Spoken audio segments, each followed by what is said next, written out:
All right, gonna have a quiet stream tonight. Hey, Jim. Tired, sick and tired. Right. Nice quote from Blazing Saddles. Sorry, I was just closing my pattern matching game that I'm a little bit obsessed with. Tapping things. Let's shut that down. Right. So, and Hello, Madam Butterfly by Zoe. I'm going to open a pantry. What am I, about 24 hours out of surgery now? Bit over 24 hours.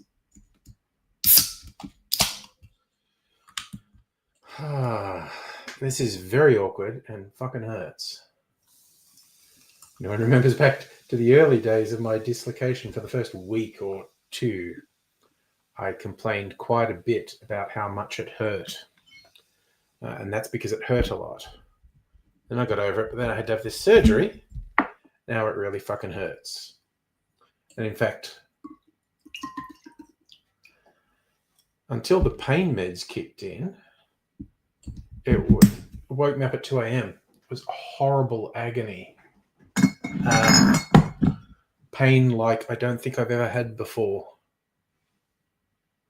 Man, Butterfly's been up 24 hours straight. There you go. I've been up a mere, 18 hours. Yeah, so it was absolutely terrible. The pain. First lot of pain meds didn't do anything. And it took some more 3 hours after the first lot. And that kicked in. And now it's manageable. So I'll do some just before bedtime tonight. But not a fan of this level of pain, I must admit. Or this level of awkwardness, just not being able to do things I can usually do. Literally had to get Mrs. Angry to cut my dinner up tonight because I couldn't apply the pressure with a knife and fork. It's pretty fucked up. Hey, Justin. Oh, sorry, Jim, you don't know this? About 4 or 5 weeks ago, I slipped in the rain on the footpath, fell badly, and dislocated my pinky. Oh, yeah, Justin, that politics library. But also I didn't quite understand. They had 2 copies of books. Okay, I've got to stop doing that. I'm going to fuck my finger up if that's too much pressure. Okay. Oof. Oh, 2 hours to go to. You go to the airport, Madam Butterfly. Nice. Well, I'm going on a little trip tomorrow. I mean, like the drive's only about an hour, but it feels like you're out in the bush at that point. Oh, fucking hell. Jesus. Definitely not shaking up any cocktails for, I don't know, a week or so. You know, I'll stir things by all means. But no shaking. And I could shake one-handed, but the thing is, I can't open the shaker one-handed. So that's just a fucking drama.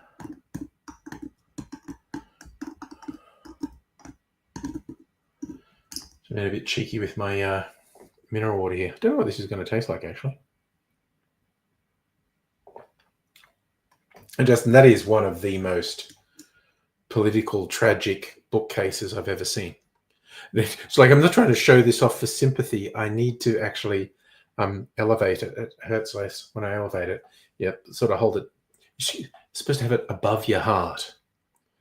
Because if it hangs down, it throbs with the heartbeat. So, yeah, I do actually have a sling. I don't think there's any point in wearing it. I might want to use the hand for some things during the stream. Oof.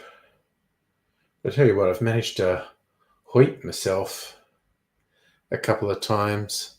The way they've bandaged this, I think they've actually bandaged it deliberately with the finger bent, which just means sometimes I flex it and it bends, and it's just like someone stabbing me with a knife.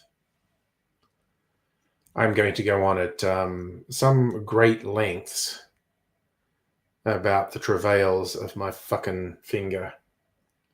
Because I swear to God, 3 hours this morning between 2 and 5 a.m.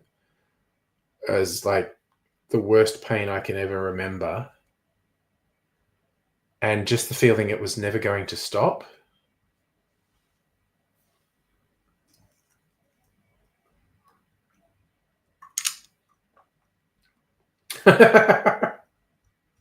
Charlie giving up on fixing the internet till Monday. Fair enough. Sometimes technical internet bullshit is just too much bullshit. Leave it as a broken one-lane bridge. Well, look, I won't tax it on the weekend. I'm going away.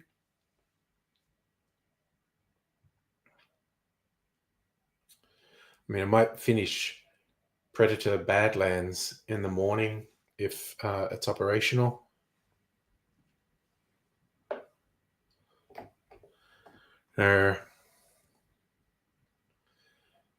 Yeah, you know, just technical things out of your control. Just being on the phone with the ISP nonstop for 2 days. Yeah, sometimes the helpline can be not all that much help. And it's certainly very frustrating.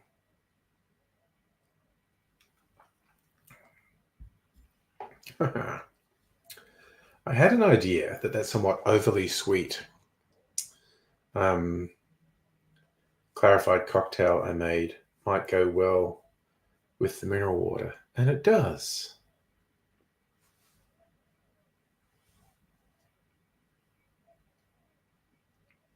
I can have multiple users, but won't stream past 720. Yeah, that's okay. Just the home experience. But yeah, no, I literally am not going to be ruined my computer or, well, my home TV to do that. All changed, Justin. Handed over your keys, cancelled your internet. Oh, yeah, we had that whole talk about proxy relays and whatnot. Way more technical than me.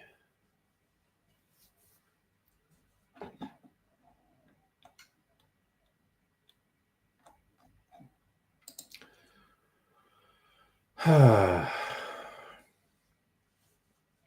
just realized, like, I'm so incapacitated by this. I should claim sick leave because I'm on annual leave at the moment. It's like, I never take sick leave. And I was like, so I just said to the surgeon, can you give me a certificate? And he's like, yeah, you want 7 days? I went, yeah. So I've got to work with HR to change 7 days. Well, it's 5 days, a week.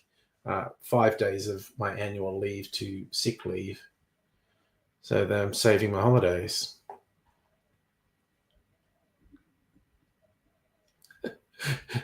Strictly Sega, no, dude, vent, man. You're now an expert of how the NBN connections run. Yeah, but I mean, it's all week. Like, I mean, obviously, like yesterday, I was actually going in for the surgery, so I couldn't have been working yesterday, and I was so incapacitated by the pain this morning. I couldn't have even worked from home, but so I just messaged the surgeon and said, can I get a certificate? And he suggested for a week. And I'm like, yeah, let's do that. Oh, nice. Full bond, Justin. It's always good when the landlord, real estate agent aren't dickheads. I love that. You say you're not an expert, but you know a shit ton more than you did last week. Yeah, it's it be like that when you're going through technical problems. You get far more versed in it than you plan to.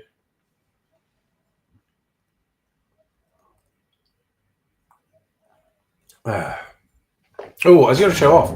The missing bottle got delivered, and it's more outlandish packaging. Probably not as outlandish as the whiskey. So it was Year of the Snake whiskey. Now I've got Year of the Snake rum. Folds out like a way bigger box than the bottle actually needs.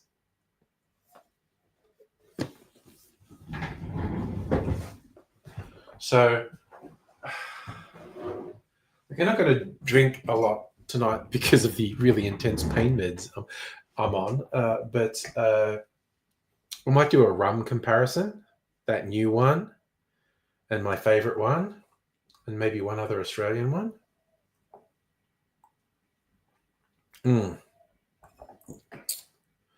So, yeah, they were really good about it, the Superfly people, when I said, hey, I got my order, but one of the bottles is missing. And they said, oh, can you send us a photo? And I'm sure.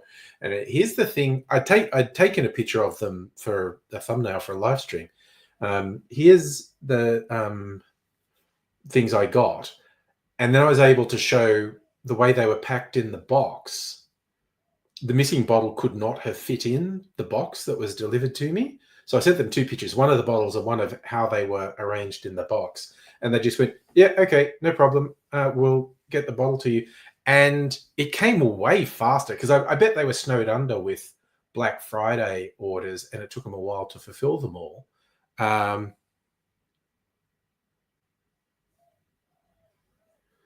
And yeah, and it came really quickly, like in 2 days. Oh yes, I saw you had Running Man. Suddenly you had all these movies on that I wanted to see, so I watched Predator Badlands and what was the other one? But Running Man I want to watch as well. The Long Walk walked, so the Running Man. Oh, for a second, I thought you just meant you watched The Running Man and then went for a long walk. No, it was the movie The Long Walk, The Running Man and the Long Walk. Okay.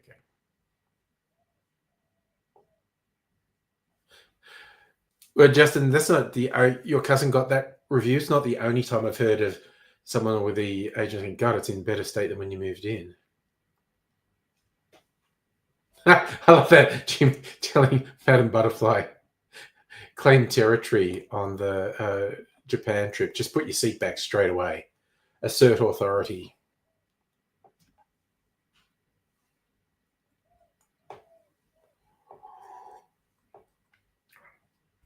Yeah, it's a real power play on planes. You have to assert dominance early. Oh yeah, you added so much to the server. I was fascinated.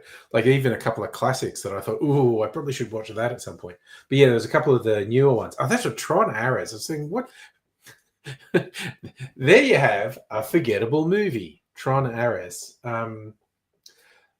That movie really. I don't want to do any spoilers because people won't want to watch it and whatnot. I will say that movie could have benefited from a much simpler storyline. They like the idea of stuff from the digital world coming into our world was a really good idea. Oh, you loved Tron Ares. I didn't hate it.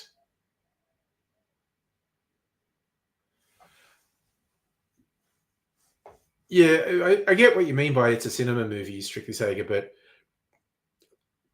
they were relying too much on the visuals and the soundtrack, and there were weaknesses in the story. And it's not often I say this, but I think it could easily have been better if they simplified the storyline.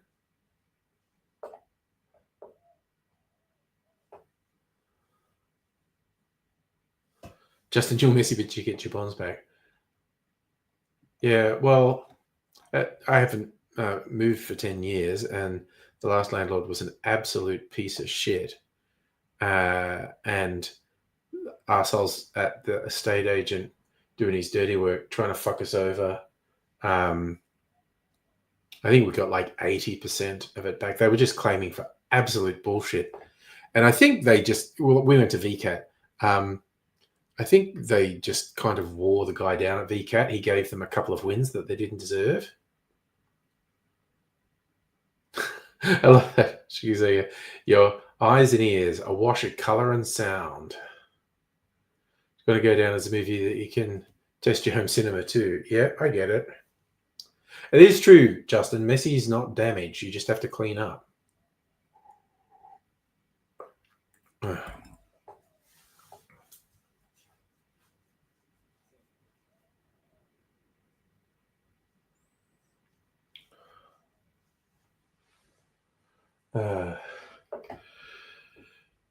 But yeah, the way some people want to fuck you over on rental properties is extremely frustrating.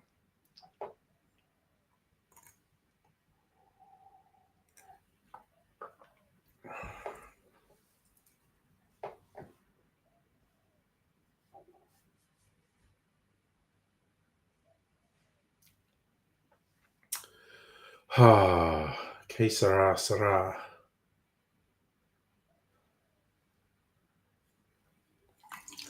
Well, I'm yet to watch Running Man. I might, depending what time I wake up, I might even have time to watch it in the morning before I go away. Not going away till after lunch. But yeah, when I first saw there was a trailer for it on YouTube, I thought, this is a fucking terrible idea. And then I saw they were doing the story completely differently, which I think is possibly more faithful to the Stephen King short story that inspired it. And then, I saw who made the film, and I was like, oh, okay, now suddenly I'm converted. And the trailer actually converted me. When I saw it, I just thought, oh, this is going to be shit. Then I saw the trailer and I went, oh, now I'm converted. Now I want to watch it. Yes.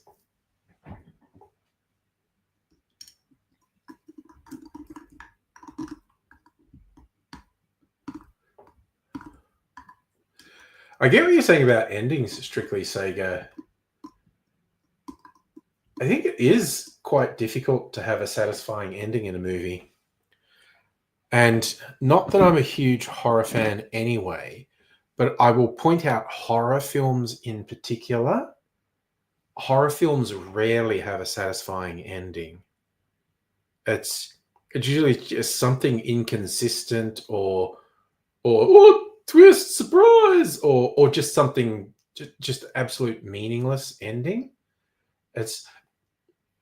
Here's my generic rant about horror movies of any sort. If you start to set up rules, like whether it's ghosts or vampires or werewolves or what the fuck ever, if you sort of set a structure that's rules, and there's got, for it to be satisfying in my book, there's got to be a clear path for the victims to succeed, to defeat evil.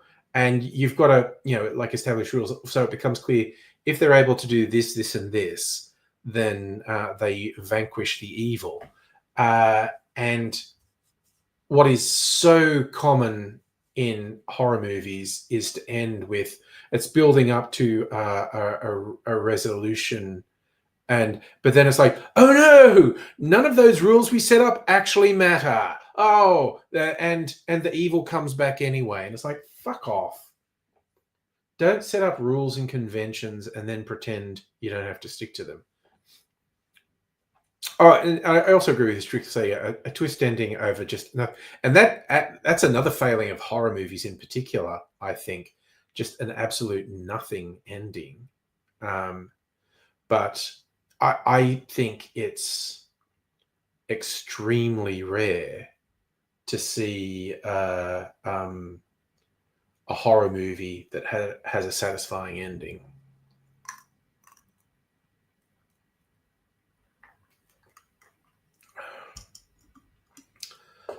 So yes, my hot take on horror movies. Yes, with the huge asterisk, I'm not particularly a fan of horror movies anyway. I will watch them. And there's been a few I've liked in recent years, but yeah, that's a consistent gripe of mine that it's like, well, what was the fucking story with that ending? Why did you do that?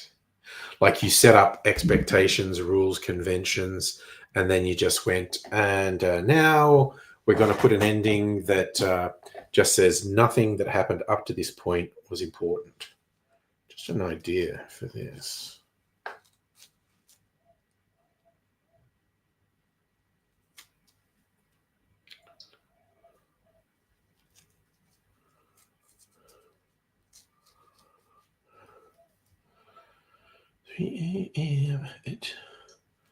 Come on, goddammit. It's a bit of an extra bit of skin. Skin in the game, son. Wait, is this a real call? Hello?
That was a call about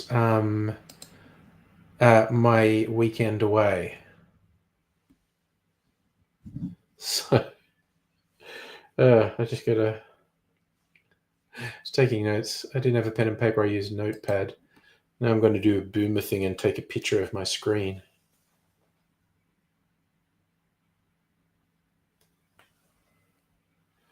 Yeah, okay.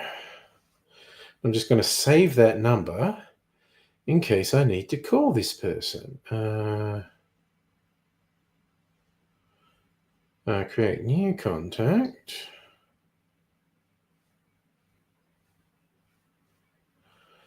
And that is the B&B.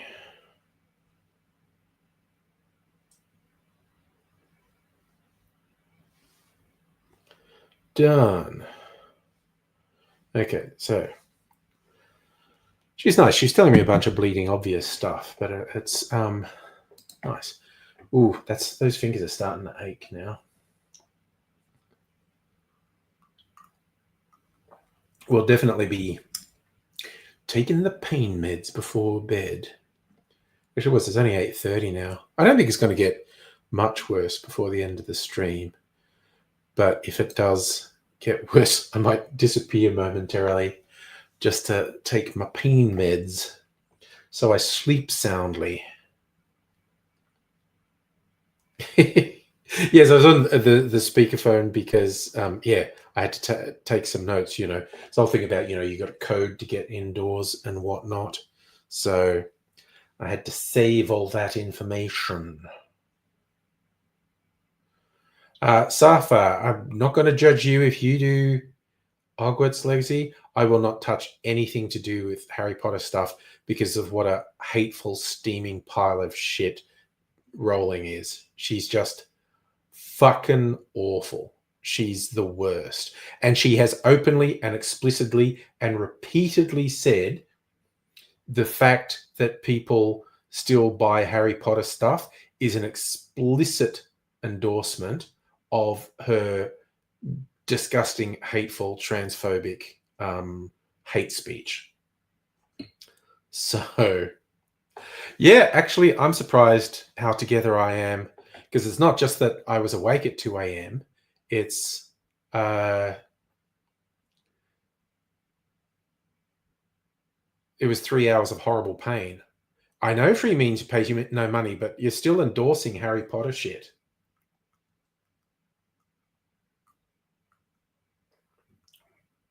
There's going to be a streaming series based on Harry Potter, which, like if it's on one of the streaming services I have, I'm not paying for it. I'm not going to fucking watch it. I'm not going to give that horrible, horrible person the endorsement.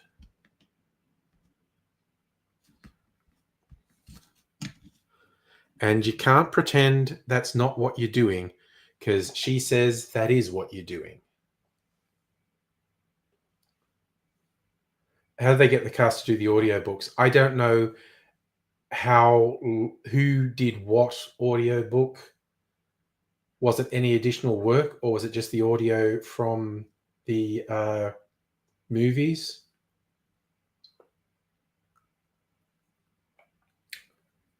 You skip episodes, Elon Musk episode and J.K. Rowling.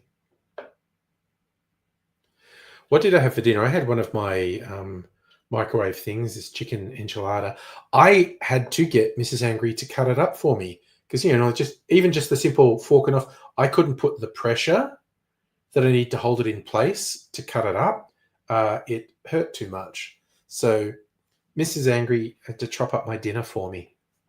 I mean, she didn't chew it up and spit it down my throat, baby bird style, but she did cut it up for me. Oh, 2 episodes of The Simpsons, right.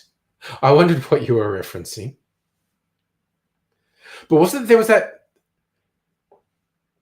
Musk fascinates me because he's like the most divorced man in history, and he just became a self-obsessed, self-victimizing fucking loser. And there was a couple of years where it's basically all the media had films, TV shows, whatever, had Elon Musk in it, and they're saying like he was a cool guy, and he completely burned that credibility with his fuck e. I love that. You skip those Simpsons episodes because of the people, and you skip the Lady Gaga one, not because of her, but because it's a shitty episode. You think it's the worst episode of the show ever? Wow, that is a big call.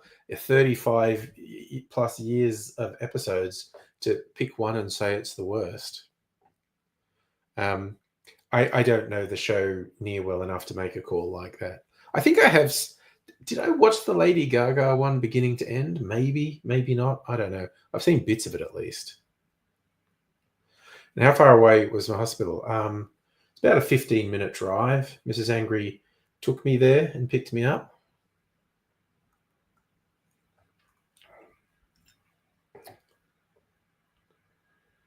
It was so wild, like all the way up to bedtime. I could not feel a thing on the finger that was thing. Like I could squeeze the end of the finger and couldn't even feel that I was doing it.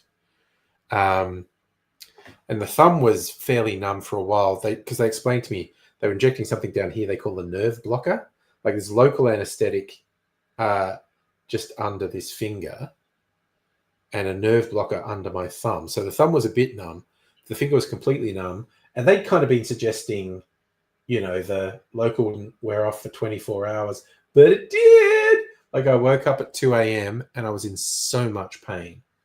It was the fucking worst. Or as Monty Burns would say, blurst. To be fair, it wasn't Monty Burns that said that. It was the 1,000 monkeys on 1,000 typewriters that were going to produce a great work for him. And he read what one of the monkeys was typing, and it was the best of times and the blurst of times. Stupid monkey. Oh, you're looking up the ones that people don't like. Commonly cited worst episodes. Lisa Goes Gaga. 22-minute advertisement for Lady Gaga. Weak plot, poor treatment of Lisa. Boys of Bummer, season 18. Unlikable town turning on Bart, leading to dark, depressing storyline. The Mask Who Fell to Earth, dull plot, poor celebrity guest role. Midsummer's Nice Dream, poorly received episode with a bizarre plot. Man Goes From Rags to Riches, season 23, another late season low point. Well, I think with those later seasons, you're hard pressed. Oh God, there's a fucking noise, and I'm going, what's that fucking noise? It's the robots in the hallway.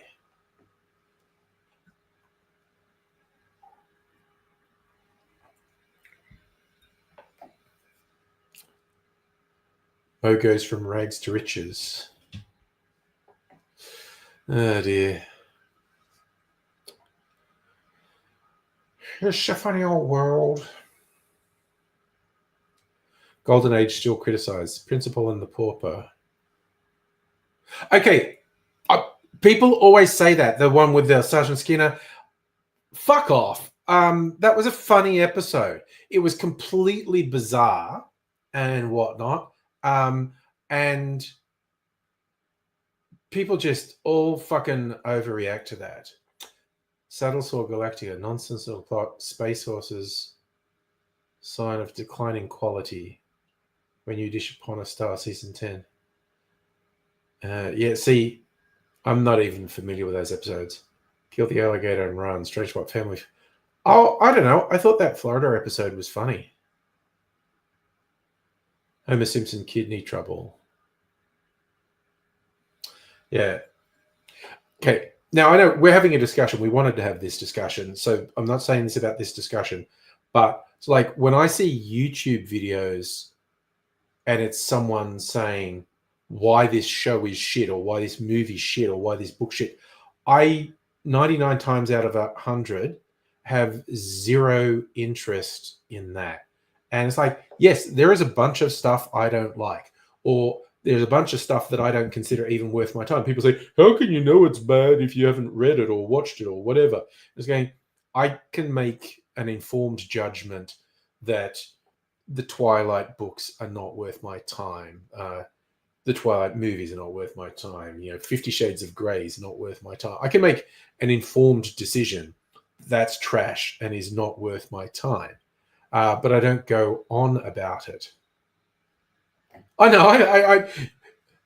I got that was your own conclusion, that it was just the worst episode in your opinion. Yeah. But yeah, like when people do like those video essays on YouTube, I find the why this is shit videos, I actively dislike it. Which is okay. Here's funny. Here's me saying I don't like when people talk about what they don't like. What I do like is when people talk about what they do like. And so yeah. So my thing is, I will almost never watch videos, even if they're made by someone I like, and they're just going, here's why this show is shit. Here's why this movie is shit. Here's why this album is shit. I will almost never watch them because I am just not interested in people being negative. And I get, yeah, strictly saying that is exactly why they make them. Particularly doing real hot takes, and the ones I really have no time for are people who go after stuff that's popular and say, here's why I'm smarter than you because you're a fucking moron if you like this. And yeah, that's rage bait. And I essentially refuse to indulge them. It's just like, yeah, fucking whatever. God, I got someone I follow, guy, American Steve Shives, who besides being a lefty political commentator, he's a Star Trek nerd as well. He does a whole bunch of Star Trek stuff. And he mentioned on one of his things, he had a little guest appearance on someone's video, and he went, yeah, I warn you, it's really long. And I looked, and it was 3 fucking hours, and the title of it was something like Star Trek Strange New Worlds is a centrist fantasy. That's what it is. They were saying Strange New Worlds is a centrist wet dream. And what was funny is the points that this person appeared to be making, I probably agreed with the majority of their points, but there's 2 things. 3 hours, fuck off, get over yourself, for fuck's sake. No one needs to talk on a topic like that for 3 fucking hours. That's fucking ridiculous. And second, I just really don't get the obsessively nitpicking on popular media. Like, just don't fucking watch it. I really don't have a lot of time for people who want to go on at length as to, why this Doctor Who is shit, why this Star Trek is shit, why this Star Wars is shit, whatever. It's just like, fucking get over yourself. Oh, okay. So that's the H-Bomber guy one, Harry. Yeah. It was plagiarism on YouTube. And I watched that in about 4 stints. But again, that was a serious investigative thing making some important points. This was the one I'm talking about, was a person just fucking rabbiting on about Star Trek. And it's like, piss off. That's 10 minutes, half an hour if you fucking milk it. 3 fucking hours having some, here's why I'm more clever than you because I don't like the politics in Strange New Worlds. It's just like, oh, fuck off. Just fuck off.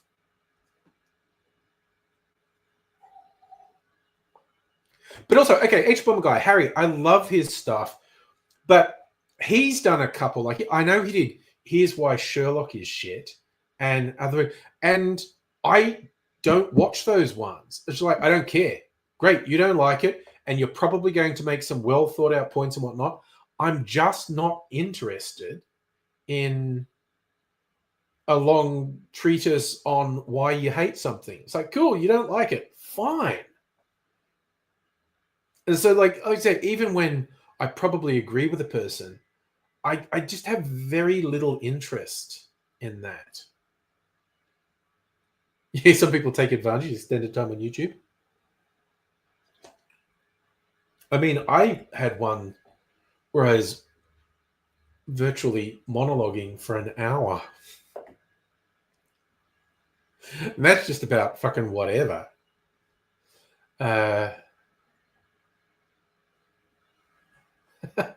This cat that says in yourself, I stopped posting those. I think I got up to 3 hours or maybe 4 hours. And then I got bored and stopped doing because they take forever to render.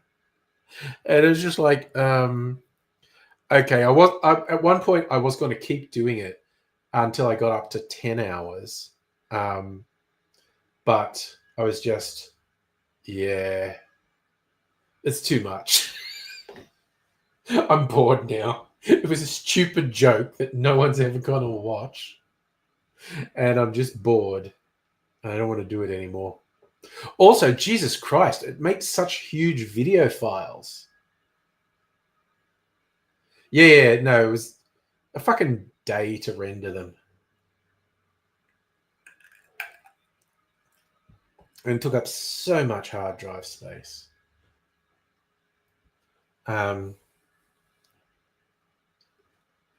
Blessed of the mineral water. So yeah, there were a number of reasons I kind of got bored with the Tom Kitten stuff and stopped doing it.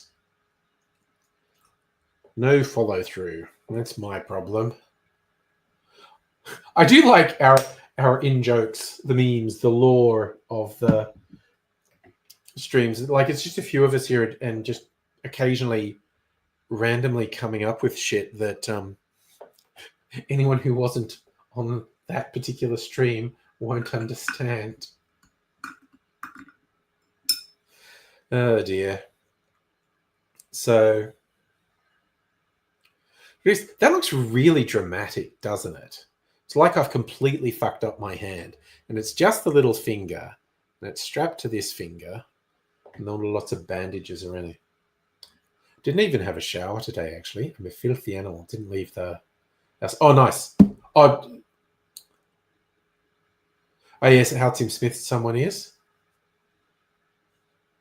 Okay, so does that mean you want to come on and have a rant? Or are you talking about a text-based rant? What's on the Discord?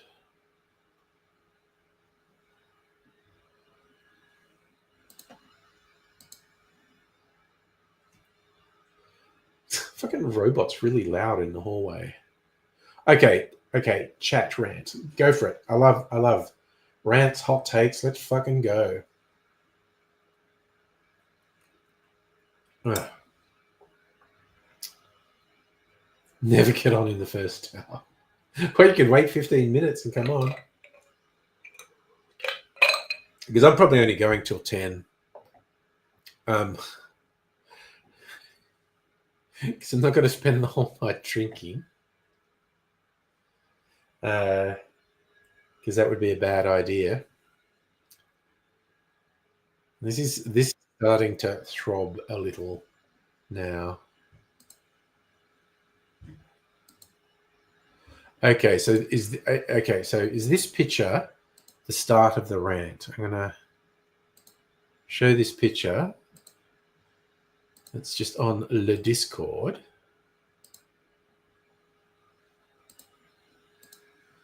So this is like a recycle symbol. So that's a Blu-ray box.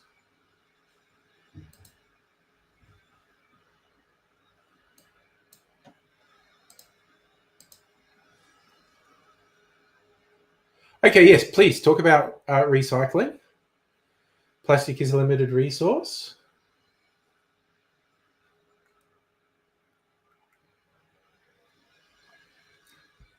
I'm interested where you're going with this because I have opinions as well. So, Okay, you think putting the recycling thing on a Blu-ray case is stupid? And I get where you're coming from, because the fuck are you going to recycle the thing? Oh, right, because that's got cutouts on it. That's cutouts on the plastic. Right. So it doesn't protect the disc. The disc is totally exposed. Yeah. No, I get what you're saying there.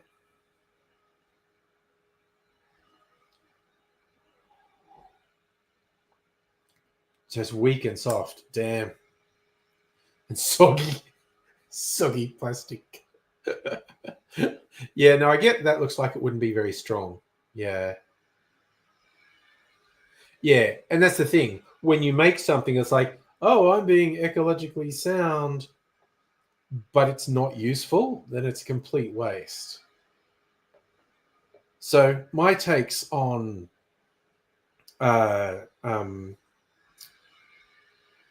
recycling is that we are regularly lied to by governments and corporations about how much recycle. Like, we save all this stuff and put it in recycling bins and whatnot. We are regularly lied to about how much of that is actually processed as recycling.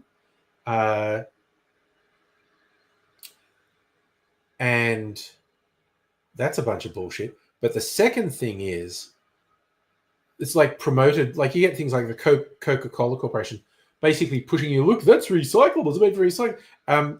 They're trying to pretend it's the individual consumer's responsibility to conserve resources, and it's not. It's these huge mega corporations. They're the ones who can make a difference, who should be making a difference, who should be forced to make a difference. So pushing that onto the public, like even the concept of a carbon footprint was invented by BP to try and suggest that it's ordinary people's fault that we're getting climate change, not these fucking evil, rapacious companies. Madam Butterfly having special juice. Is that going to help with your flight?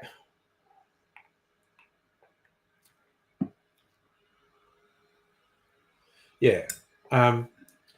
So yeah, there's a double-pronged thing that I like to rant about with recycling. One, the degree to which we're lied to, and two, the degree to which these corporations greenwash themselves and make it look like it's our fault when it's their fault. Yeah, it's some real fuckery. So, but I still recommend people minimize waste. And I hope it's working. No, those are some good rants, Strictly Sega. Madam Butterfly flying high to Japan.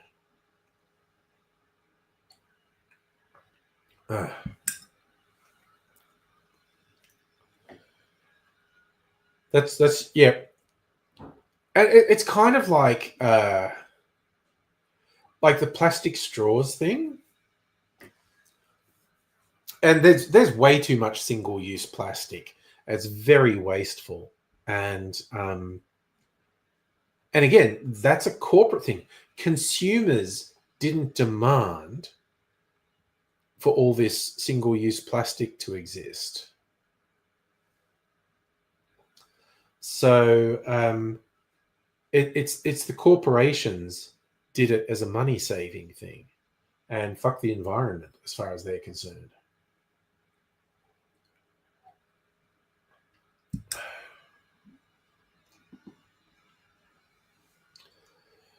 So reuse bubble wrap. I love it. A lot of the places I get booze from reuse stuff. Like White Possum in particular, they take great pride when we package stuff up from you. We're reusing packaging that we got stuff in. No, don't take a breath, Charlie. Keep going. Go hard.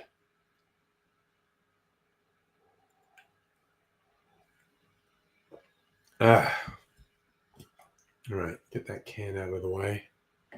Where? Oh no, I got my pink lemonade.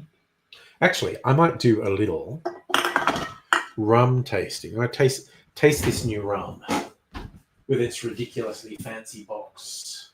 The Snake Release, exceptional Australian rum, distilled by Beanley Artisan Distillery. It's just 40% ABV, so pretty regular rum. There's pretty extravagant packaging.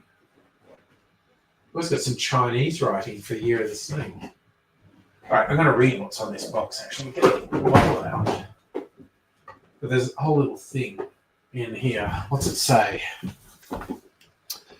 In 1884, an abandoned steamboat washed ashore at Beanley, a sugarcane property on the Albert River in Queensland. Aboard the boat, the SS Walrus, was a tremendous copper still. Fate had landed a gift. Cane growers John Davy and Francis Godling, they set about distilling spirit from their own sugarcane. Close to 140 years later, Beanley rum is still crafted at the same riverside location. Beanley proudly bears the title of Australia's oldest registered distillery, holding the country's #1 license. The ingredients are as simple as the day we started. Finest sugarcane molasses from a local family-owned mill, pure Queensland rainwater from our dam right next to the distillery, select quality yeast, copper pot distillation, tailored barrel maturation. Most importantly, true craftsmanship demanded by genuine rum connoisseurs. In every drop, experience the toasted caramel warmth of Queensland sunshine, distilled and aged with skill, passion, and patience.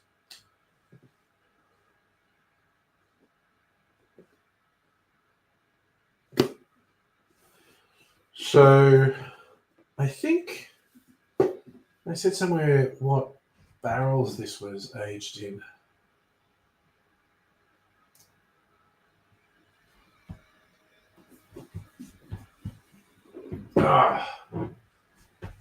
So it's nice snake on the back here as well. God, maybe I'll have to keep these snake bottles, I think. So it was aged in brandy vats and American oak.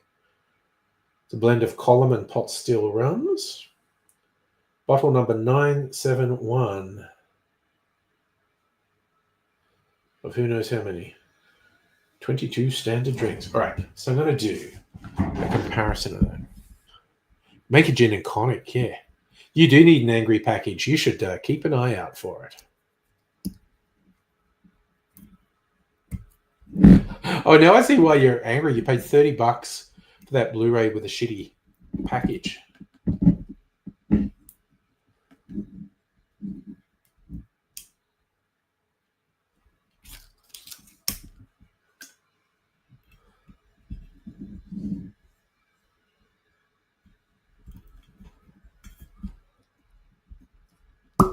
Ooh, that was a good noise.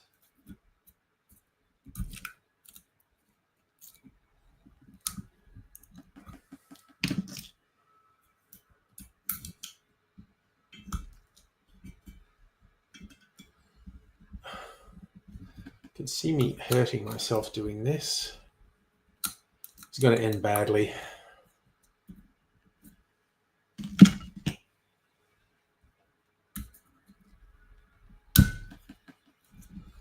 I got it. I just wanted to get that off. All right. Year of the Snake rum. That's going to do a good glug, I think. So let's get a little bit of ASMR. Put it right up here. Oh, that's some quality ASMR. There we go. Put the stopper back in. Now, I think I'll also get my favorite rum. And, oh, you know what? I was going to do another Australian one. El Dorado 15-year-old. That might be one of my more expensive rums. Oof. I can feel that pain starting up in my finger again. All right. You know what? I have to do a quick toilet break.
Tell you what, the bloody robot's on noisy mode in the hallway.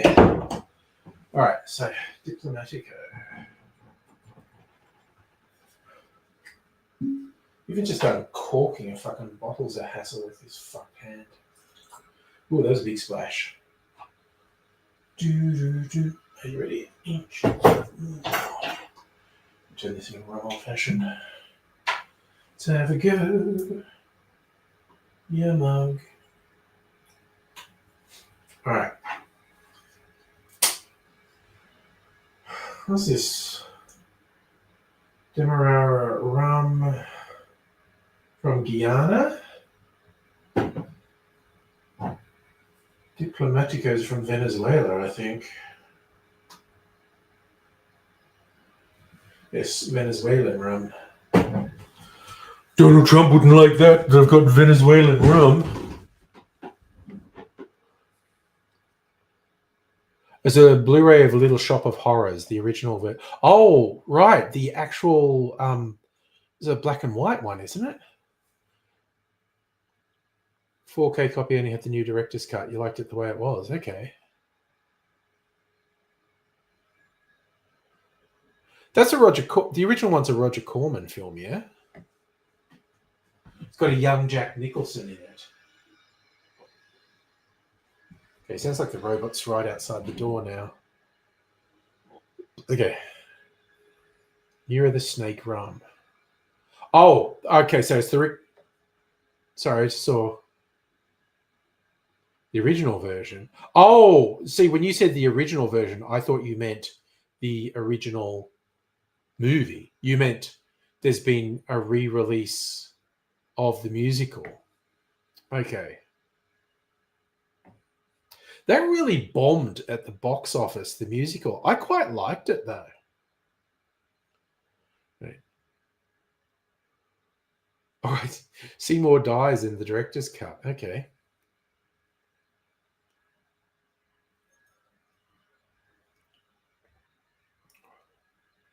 Ooh.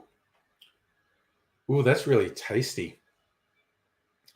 Smooth and smoky. Nice brown sugar flavor in that rum.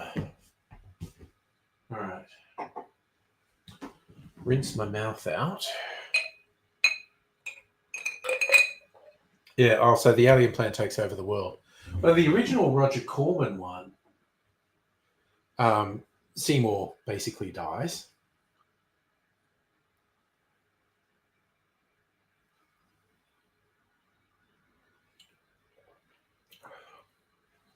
Oh my God. That's just such a soft, sweet rum. Definitely a smooth sipping rum, that one.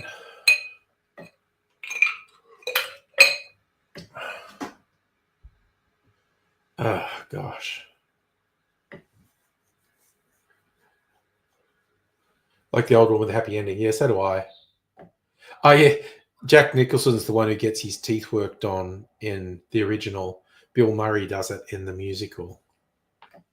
I also liked the dentist song Steve Martin does in the musical Little Shop of Horrors. The lyrics about how when he was a kid who tortured animals and stuff, and they said, someday you'll find a way to make your natural tendencies pay. You'll be a dentist.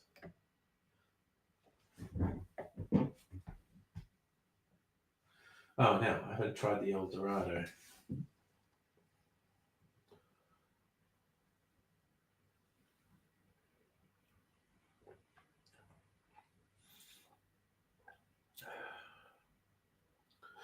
That's pretty good too, very chocolatey. A bit harsher on the back part. The Diplomatico is still the smoothest sipping rum I have. I know. I put the song in your head.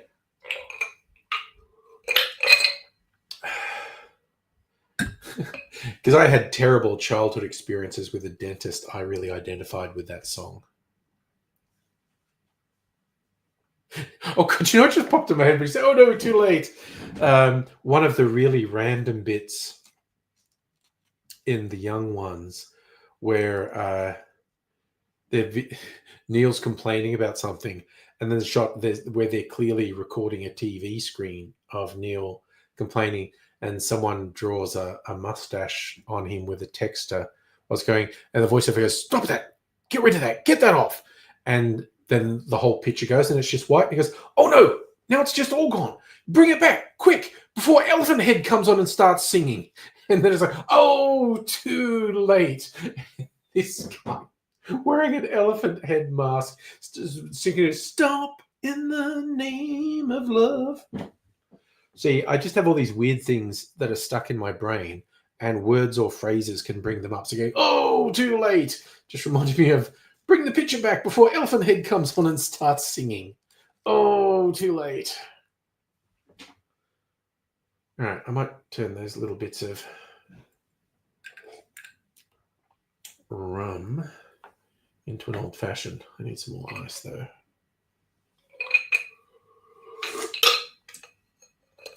Now, not this huge bit. Maybe that bit. Yeah, that'll be enough. Fuck it. Fuck it. Happens to you all the time. Little words and phrases trigger memories. Yeah. It's the human condition, I think. Okay. We'll see how much of this rum is left. Okay. Do the sugar syrup. Oh, actually, this is the instant old-fashioned mix, not sugar syrup.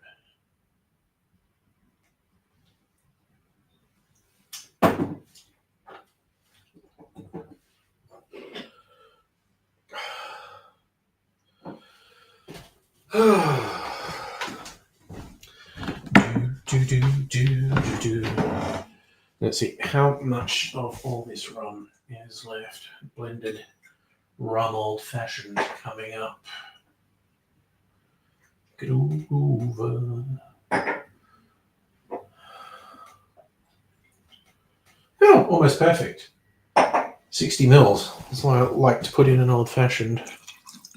It's going to put some more of the Year of the Snake one, but I won't bother. Having a gin and tonic, nice. Yeah. Come on, let's do it. Let's do it. No, I'm clicking the wrong button. Cancel that.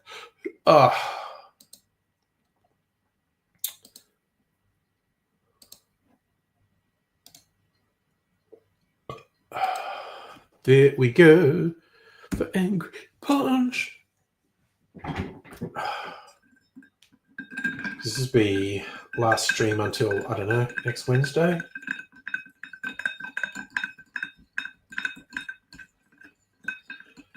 Cause I'm going away again, treating myself.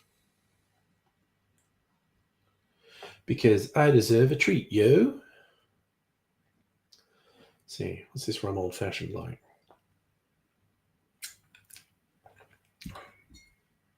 Fucking good, eh? Yeah, boy. Well, that's a really flavorful, aromatic, old-fashioned mix I've made. There's all the bitters in there. Aromatic bitters, chocolate bitters, orange bitters, black walnut bitters, just to get a real diversity of flavors in there. And then my spiced apple brown sugar syrup. Because I'm a fancy boy.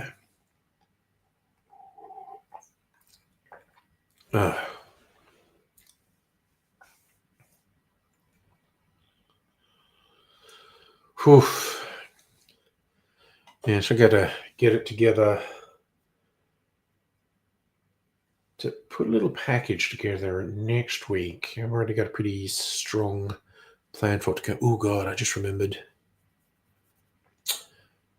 Gotta remember to put some stuff in a barrel before it dries out, because I was making my liqueur in La Barrel.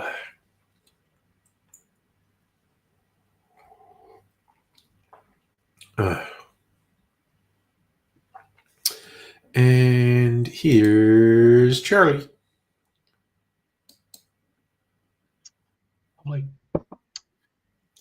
Yeah, when you said let's do it my brain just went straight to "Let's fall in love." So I made my my thing.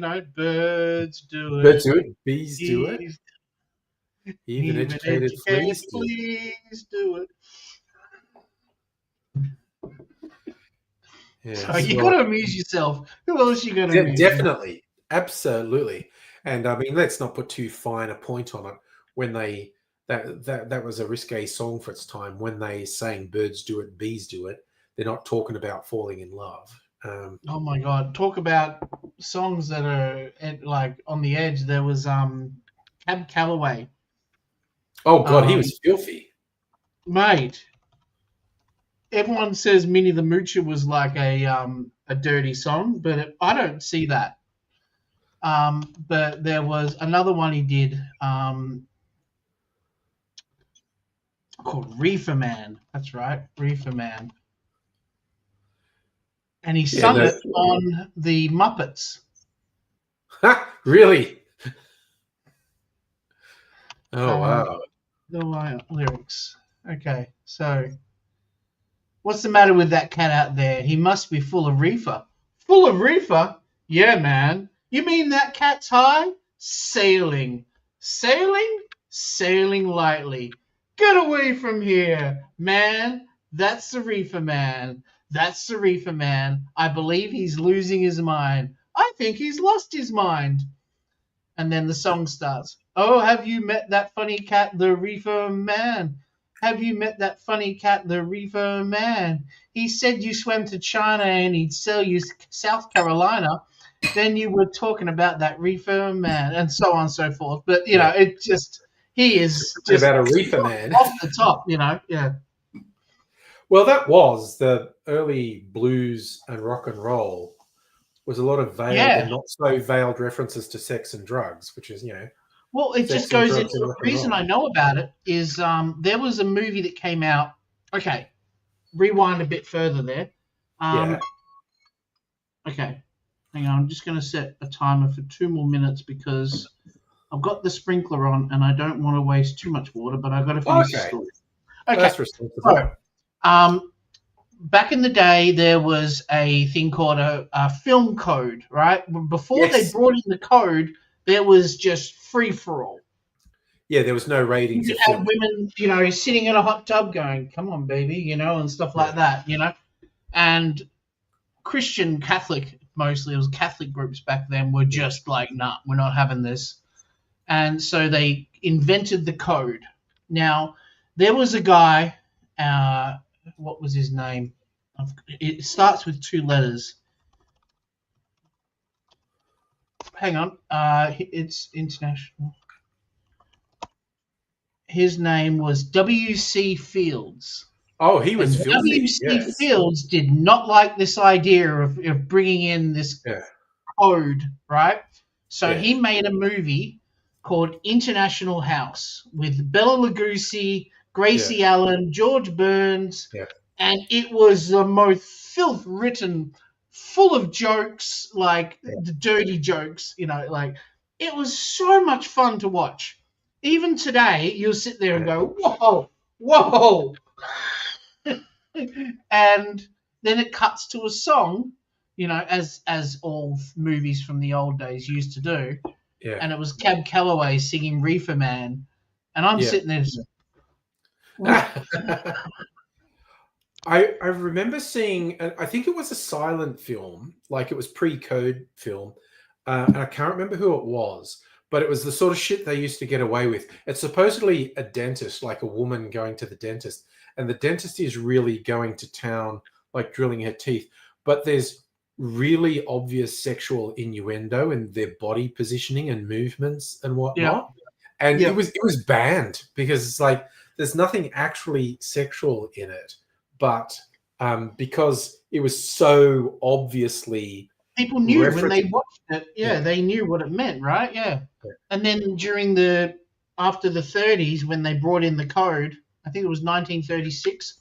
After that, they would have a sex scene, and then it would cut away to blinds waving in the wind, and then a train going into the tunnel. Was the and then a steam engine releasing its energy, and Yeah, that's a joke. Oh, there Right you while go. the There's a dude. question for you. I'm going to go turn off the tap while you're All answering right, you that. turn off the right while the dude. Okay, excellent question.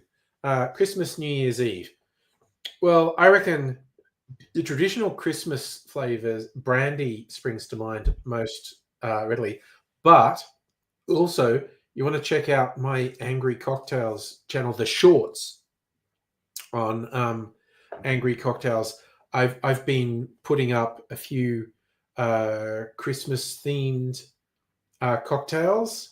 There was 2 this week. There'll be 2 next week, and 2 the week after that. So I'm putting out, besides doing like clarified eggnog and clarified Christmas custard.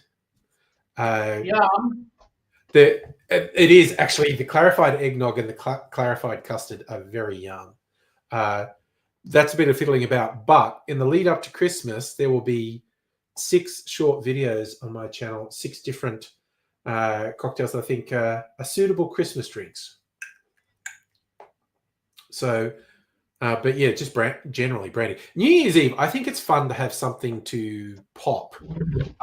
I'm not a champagne or sparkling wine guy. For a few years, I did it with cider. I am.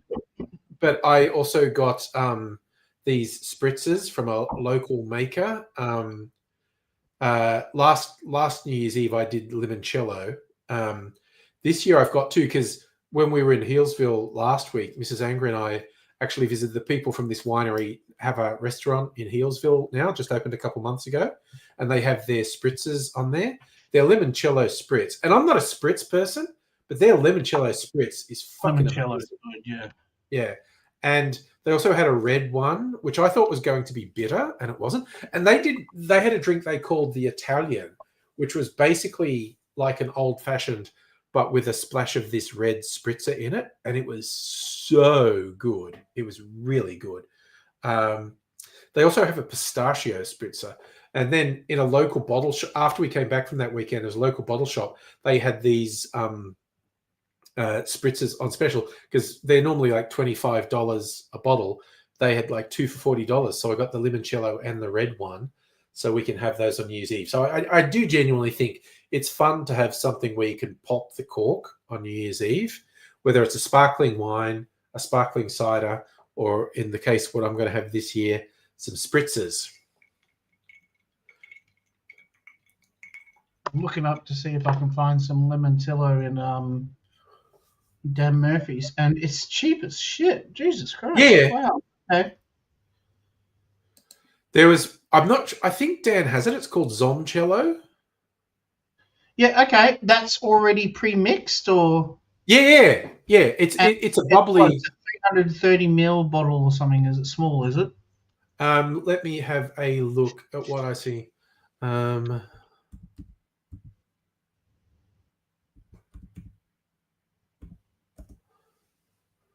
It's a 18.85 each, right? Or you can get a case of 6 for $101.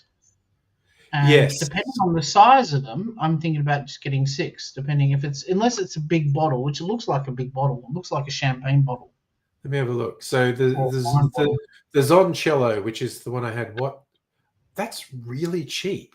18.85. 750 mils. That's actually a decent amount. That's actually really cheap. That's cheaper than I paid. I didn't realize. But yeah, that is that Zoncello lemon spritz is so good. Like I said, I am not a spritz person, and that spritz is really good.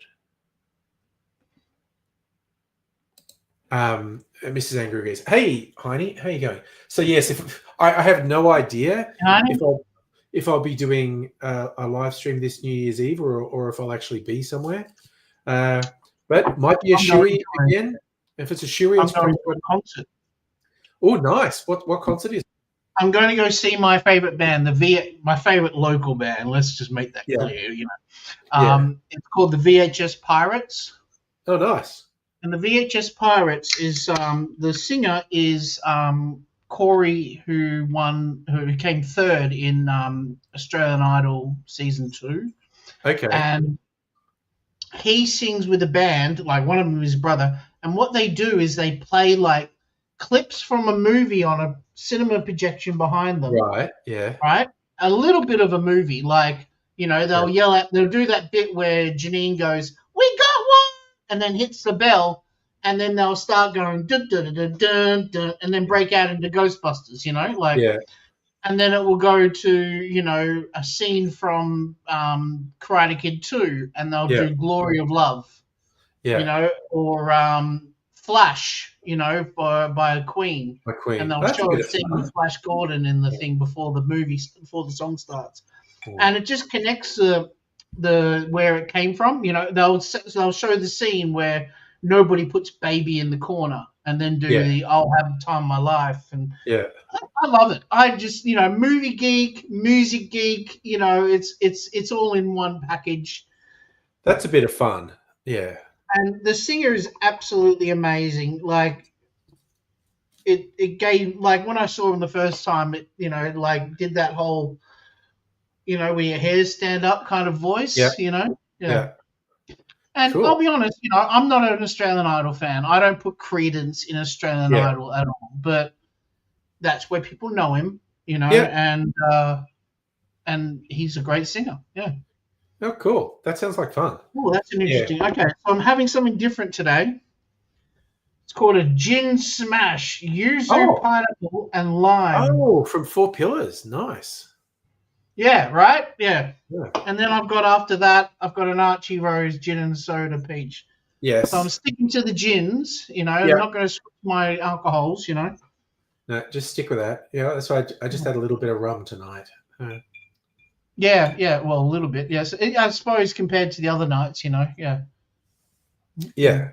Yeah, it just I did. So how did it hold? I wasn't really paying attention when you were doing your sipping tests. Yeah. How did it hold up, the new one, compared to the other gins, rums? It's good. I mean, the Diplomatico Reserva is still my favorite sipping rum because it's just so smooth. But that's a really tasty rum. Like, I think they were originally selling it for $250. The Black Friday sale, I got it for 50 something. Yeah, I know, right? Yeah. And I looked at the site, and the Black Friday sales are over, and they're selling it for 150. So even with that price, my Black Friday price is a huge bargain. So, quick question: do you buy yourself a Christmas present, or do you let Mrs. Angry buy you a Christmas present? We don't put. You laugh at that. I buy myself a Christmas present. I feel offended now. I buy myself stuff all the time. Is it a Christmas present? I don't know. I like to not buy myself stuff all the time and then buy myself a Christmas present. It varies. We tend to not put a lot of pressure on that either way. Like, I actually do have a present for Mrs. Angry this Christmas, and I don't know if she remembers saying that she wanted this particular thing. It's actually just a soft toy from a very particular brand, and I don't know if she remembers saying she wanted it, because she said it months ago, and I got it months ago, and it's been hiding in the cupboard for a couple months. So I don't know. I don't know if when I give it to her, she'll go, "Oh, I knew you had this," or say, "Oh my God, I didn't realize you got this." I have no idea if she knows I've got it. But yeah, she just straight up said, "Oh, I want one of those." And so when I was, I don't know if you've noticed, but when I came on the stream to talk about U2 the other day, I had big red rash over my forehead. It's still a little bit there, but it was like bright red before, right? Yeah. And I'm getting that from doing the treadmill out the back because of the heat at the moment. Oh yes, yep. I'll come inside and I'll start doing this. Because you're sweaty. Yeah. Because I've got eczema. Because I've grown up with eczema my whole life. It's a terrible affliction, but I wouldn't wish it on my fucking worst enemy. I tell you what, you feel absolutely under no control over your own body. Yeah. Anyway. For Christmas, I've asked for an exercise equipment piece that I can use on the inside of the house Yeah. instead of outside. So I've requested a rowing machine.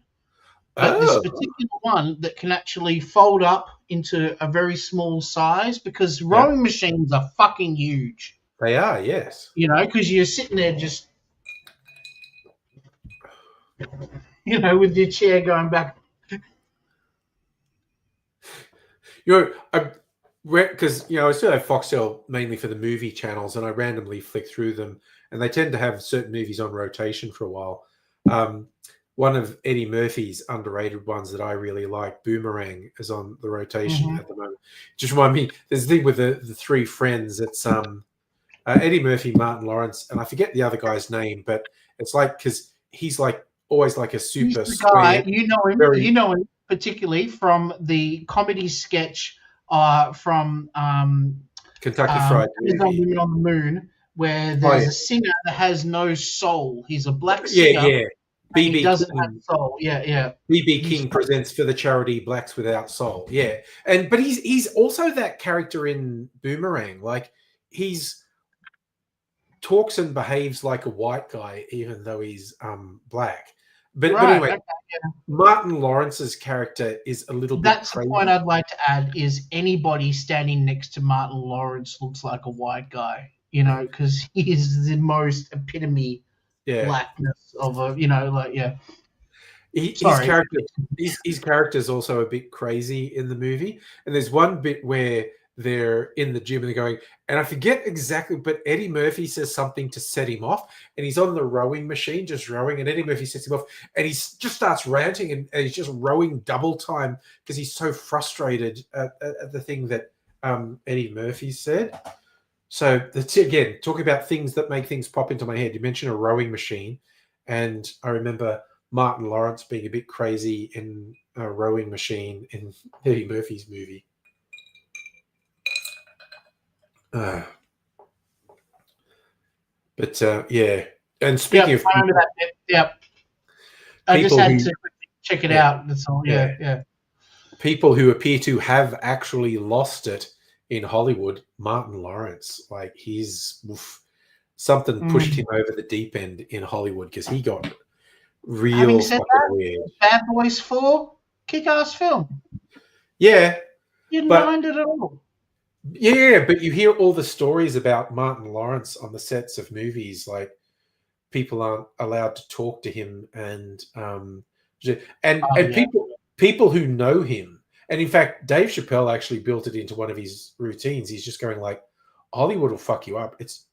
He says that's why Uh, he stopped making Chappelle's show, even though he was offered a huge amount of money. He was just like, no, these fucking studio people wanted to control me, and it just wasn't worth it, and I walked away. And he actually specifically calls out he thinks Martin Lawrence used to be really normal, and Hollywood absolutely fucked him up, and he's a total weirdo now. But yeah. He kind of lost his way quite early in his career, actually. In the 90s, I remember this as a kid, that yeah, he made this really fucked up monologue on Saturday Night Live.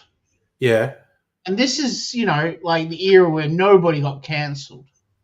yes, You know, he got cancelled after that. yeah. You know, and in 1994, you know, like, Yeah, well, yeah, and this is fucking delicious. I highly recommend this.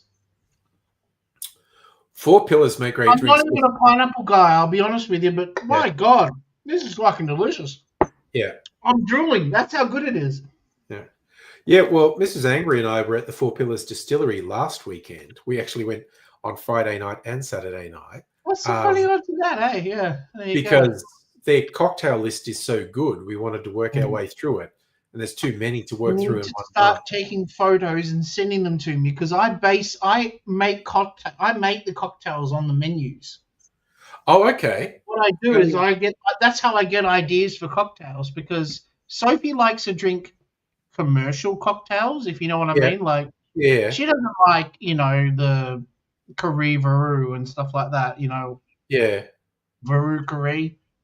View Carré.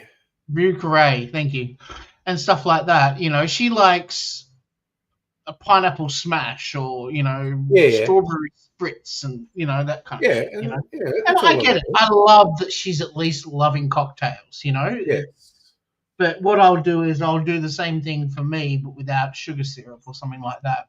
Just to yeah, give it a bit more oomph, just so it doesn't cover up the flavors. I found yeah, that if you put too much of that shit in there, it just ends up you end up drinking sugar. yeah. Um, So yeah, I've got all these pictures from the Archie Rose thing, but I don't have a description of what the cocktails are. so it just has the names only. It doesn't have the No, I little. don't even. I didn't even record the Remember, name. I sent you just the other week. I sent you pictures on the personal private chat that we have from Yeah, my friend's holiday in Thailand, yeah, and I've been working through that list, and there's some great fucking cocktails in there. Woo! yeah. We were surprised at how many of the cocktails on the Four Pillars list were clarified, and they weren't necessarily milk clarified because This is what I mean, quality stuff. Yeah. we Yeah. were talking to like the guy who was serving us, and he said like yeah they've got this centrifuge machine that's called a Rotovap, and it's literally they do the clarifying thing, but then they whiz it in a fucking centrifuge, and so it really pushes out all the heavy stuff, and they pour off the clear stuff. But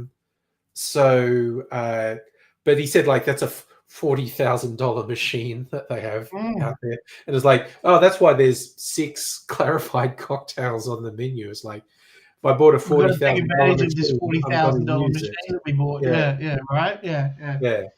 But they also, oh man, they would a lot of these ones. It said on the menu they had CO2, like so they were lightly carbonated, and they were just lightly carbonated. Like it's not like Coke or Pepsi or something, but you drink them and it's this clear cocktail, and there's just this really light fizz in it. That just it tastes great. It's like it does carbonating something does affect the taste of it. Some people say, "Oh, no, it doesn't." It does. The actual, yeah. No, it's been proven it does. It's because it introduces certain acids into the drink that affect the flavor. Mm-hmm. So, but even just the bubbles on your tongue affect how you perceive taste. Yeah, and how about that brewery picture that I sent you last week with like 50 different beers on tap? Yeah, and like 5 of them were cannabis beers, and I'm like, what the? Yes, probably no THC in them, but just using the cannabis instead of hops as the base. But so would it have the other thing? There's THC, and then there's the other thing that like. Yeah.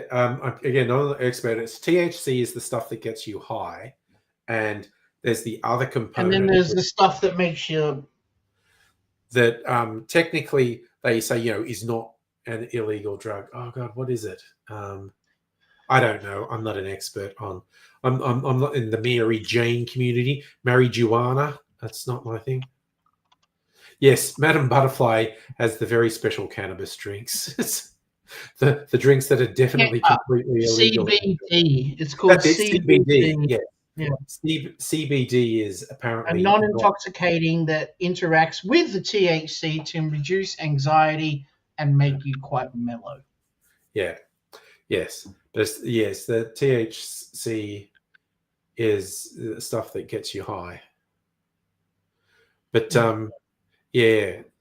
So yeah, it's you get like cannabis kombucha as well, because it's just it's an aromatic plant leaf that puts a lot of flavor into something if you ferment it. In beer they traditionally use hops, but you can use other things. So Madame Butterfly, you shouldn't be talking about that right before you go and leave the country. Well, I don't think she's taken anything with her on the trip. Please make sure you don't have any, bodyboards. Oh God, Yeah, no, that's got to be too oblique for an American to get. That is a very Australian joke. Sorry. Yes, just so you know, Madam Fly, there was an extremely famous case, I don't know, a decade or two ago, of Oh, a young how long ago was it?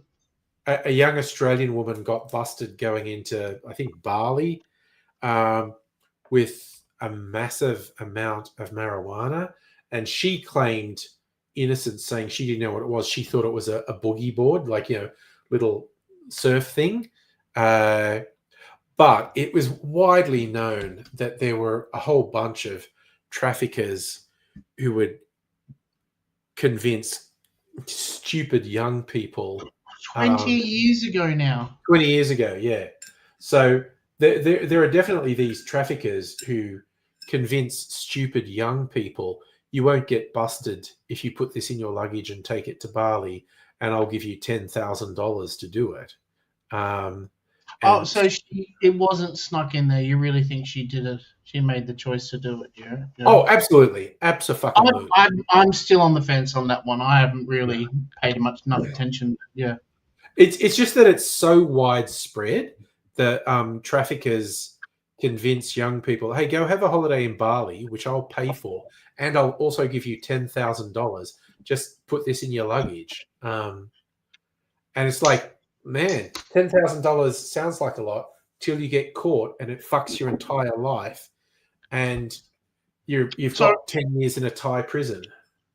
My friend just came back from Thailand, right? Mm-hmm. And there is a cannabis shop on every. Yes, they made it legal. Yes. And I think they're thinking about rolling it back because I don't think they're real happy with what it's done to some of the neighborhoods. Oh, really? Yeah, I've seen a few articles about them going like, yeah, not real happy with how this has gone. We might actually repeal the law that legalized this. Yeah. But who knows? It's I think there's a bigger problem with drunk bogan Australians. Yeah, well, they did that. They repealed the law. You heard about the law where they changed. Oh, yeah, the drinking in public stuff. A few weeks ago with it, yeah. I think that's going to get a lot of Australians arrested if they enforce it.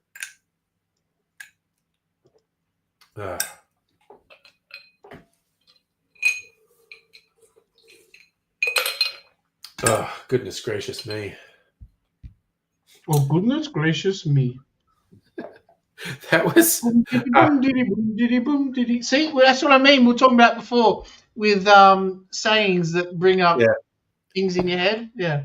That was the name of a sketch comedy show from either the 90s or the early 2000s that was done by British comedians whose parents were all Indian migrants. So they were like first generation English to Indian parents. And it was just some very funny sketches around the Indian experience. I watched a movie just yesterday called Absolutely Everything, directed by Terry Jones. Okay. And the best friend was the lead character was hang on, my brain is not working too well because I've had a few drinks. Absolutely Atheist in my recent thing. Okay. Simon Pegg was the lead character in it. Okay. His best friend was the Sanjeev Bashir, who is the main guy in the Goodness Gracious Me cast. Yeah. And I remember that Goodness Gracious Me show being on TV, actually, now you mention it. Yeah, the ABC ran it for a while. I'm going to have to add it to Plex, you know. Yeah. I think the two sketches that really stand out to me in that, one is some Indian people stopping into a country pub in England, but they regard themselves as English, as a lot of Indian, they're like being their parents, not born in England, but because they were wealthy Indians, they went to a posh university and they've migrated to England. They regard themselves as very English, even though they were born in India. And all the white people in this country pub are giving them a hard time, and they're struggling with, why are they being like this to us? Because we're English, and the tensions are mounting and mounting, and then a black guy comes into the pub, and the Indians go, "Oh, thank God," because then all the white people will focus their ire on the black guy instead. And the other one was a bunch of drunk young Indian people, like 20-somethings, going to have an English meal after a night of drinking, which is just a joke about drunk English guys going to have Indian. Getting Indian after a night of drinking. The jokes in that are awesome. And it's just like, and you can just see the joke they're making.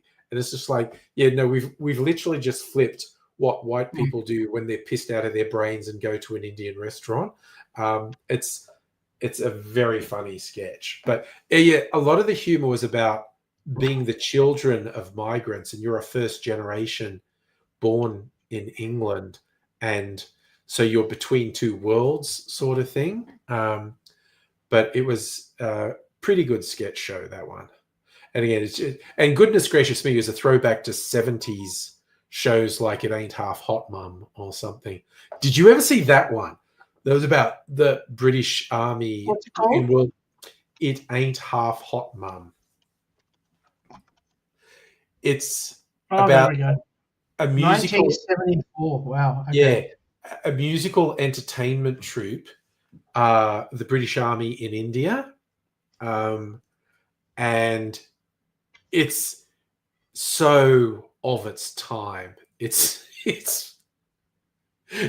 fucking amazing. Like, I don't think I've seen it since the 70s, and I'm just going, yeah, some of the humor in that is not going to carry very well. But I love it when they do that. There's a particular guy. I would not say those jokes to anybody, but I sit there and I do love that shit, to be honest with you. I'm adding a show. Do you remember Duckman? Oh, yeah, Duckman was hilarious. And it is so non-PC at the moment. Like you look at the George Costanza voicing Duckman. Yeah. And the one line is so exceptionally sexist, Oh, like, yeah. But so sexist. But also, Duckman is awful. Duckman's clearly an awful character. So when he says awful things, they're not really endorsing. Yeah, I know, right? It's making fun of people that are sexist. Yeah. And I remember there was so sexist. One of the lines that just cracked me up was when there was a whole bunch of sexual innuendo, like with a big-breasted female character, and Duckman goes, "Oh, it's times like these I wish I had a penis."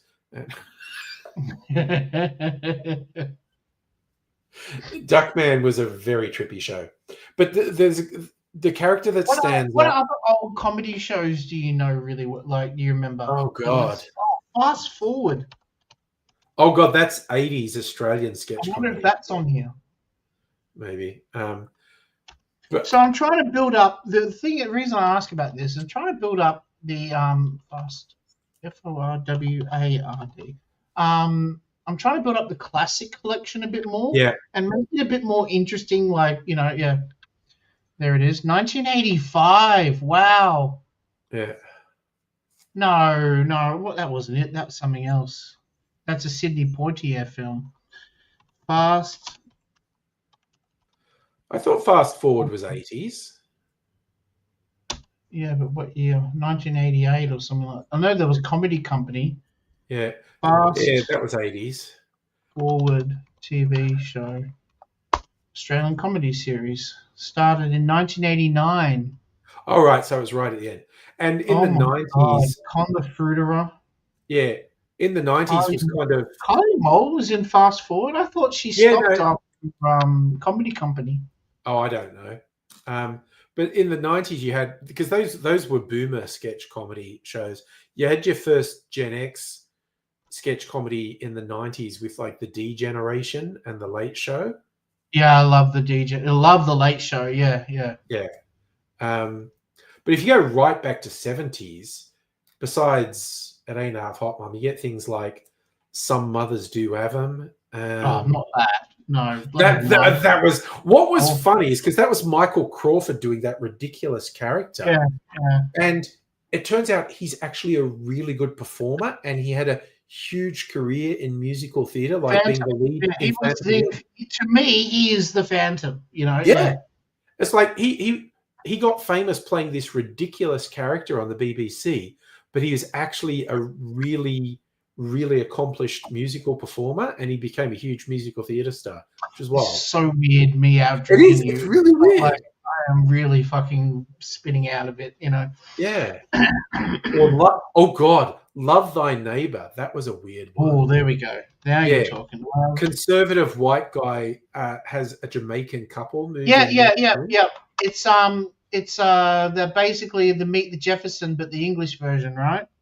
Well, okay. So the original of those was. I got this already. You suggested this already. Okay. The original This is one was. I think this is on the Plex. Alf Garnett. The series was called Till Death Us Do Part. Yep. 8 seasons, 1972. Yeah. And that inspired the American series with Archie Bunker.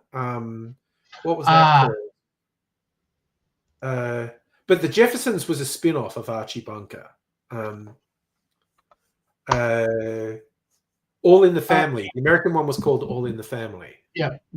And the Australian version was Kingswood Country. Kingswood Country Oh my God. was Ted Bullpitt. I'm not getting that. You're not taking the Kingswood. I remember seeing that show because it was on during the 90s. It was on daytime TV.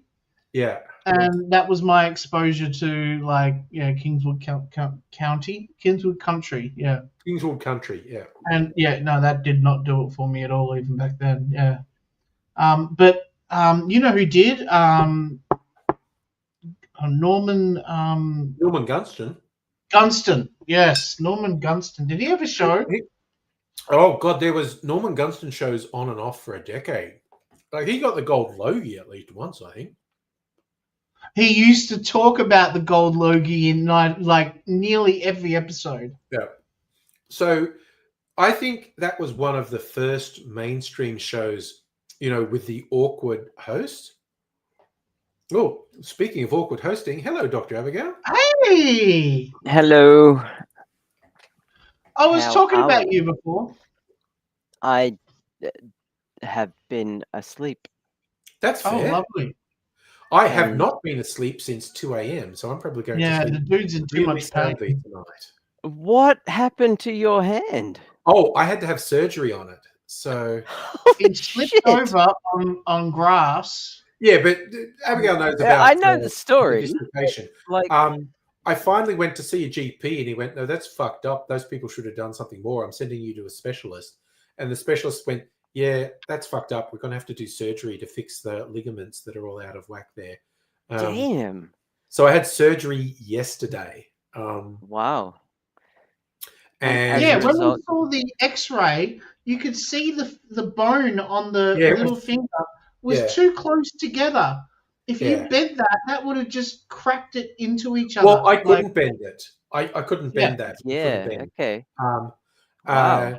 This one, I think they've actually bandaged it up on an angle because. Yeah. So I told you. Did they put something in between the two fingers? Because you did, which was a relief. Because I got that pressure sore. You hated that. Yeah. It was very painful, but I can see there is something between the fingers, and I'm not getting that skin rubbing on skin sensation. But yeah, I love it. I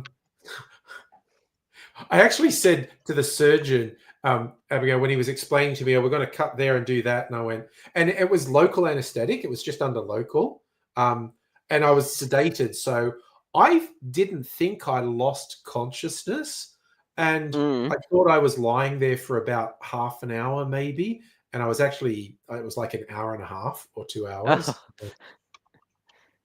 Because it was like, got taken in there at 3, 4 o'clock. And then I get wheeled out and it's 6 o'clock. And I go, how did that happen?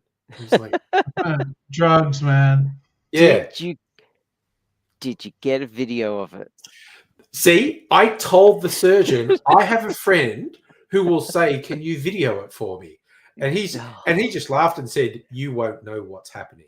You will just you may not technically be knocked out, but you won't know." Also, I couldn't in practical terms do it because I had a cannula in my right hand, which had the sedative going in, the Valium type sedative. So I didn't. That made me not care about anything.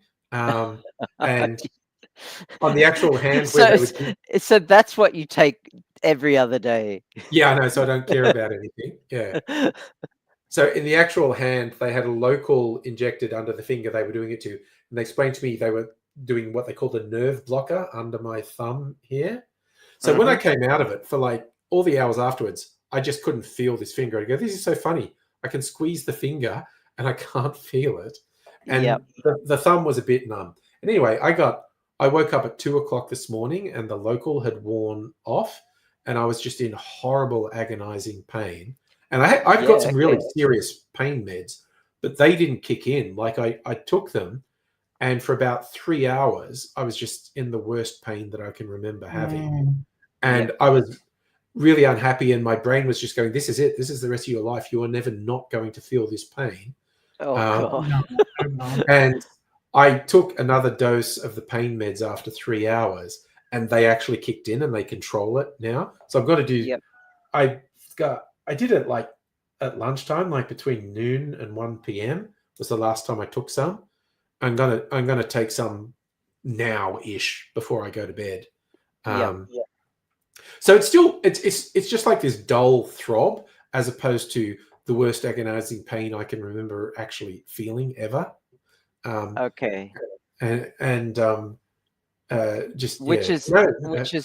Which is probably like a 5 on my scale. Yeah, and that's what I always think when I dislocated the finger. I don't know if you remember how much I complained for a week or two about how much it hurt. I'm of course joking. I'm sure it's like really painful. But I was going, this is way worse than the actual dislocation. But I remember with the dislocation, as I was complaining about it, I was going, and this is the sort of pain AZ had in every joint in every part of his body for 20 years. It's like the old joke. So many drugs all the time. I've seen the jokes from people who do chronic pain when the doctor says on a scale of 1 to 10, how's the pain today? And the person says, oh, it's pretty normal, like 5 or 6. And the doctor says, no, normal is 0. Okay. Yeah, right. Not for when you dislocated your finger, though. Yeah, you know, but it's fun interpretations of the word normal. Well, the person is saying this is the level of pain is the minimum I deal with on a daily basis. Yeah, and they're saying like 0 would be no pain, but that's not normal for me. Normal for me is 5 or 6.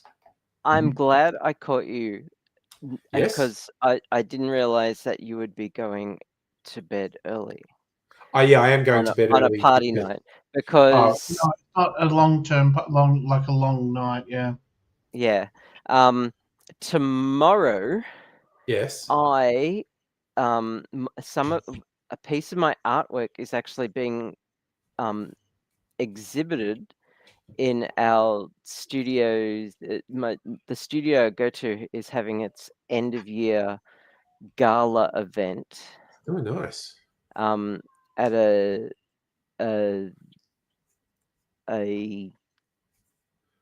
venue? Thing. What do you call them? With gallery. I felt like Homer just then. What do you? The thing that you hang pictures in food with. Anyway, so gallery in Collingwood, and it's actually up for sale. Nice. For the day, and so I'm really excited about that shit. That is exciting. That's great. So if any, and plus, like, if you ever wanted a chance to see a piece of my artwork on the wall in a gallery, this would be a good opportunity with because other nice pieces of artwork too. You know, Yeah, like yeah. it's- yeah. Are you able to drive? No. No. Particularly not because my car's manual, and I'd be wanting Oh to. shit! Yeah. You drive a manual? Yeah, and he's I like going manuals. away on holiday tomorrow as well. Yeah, so How's I'm that gonna going away for the weekend again with Mrs. Angry. So either she'll be driving, or if she doesn't want to do that, because we're just going to Belgrave, we could actually get a train to Belgrave. Oh yeah. But for anybody out there, what gallery is Oh, is the name of so the gallery? So the gallery is at Collingwood Yards, and if you're interested, I can post a link to it on the Discord. Yeah, put it in the Discord. Yeah, I shall.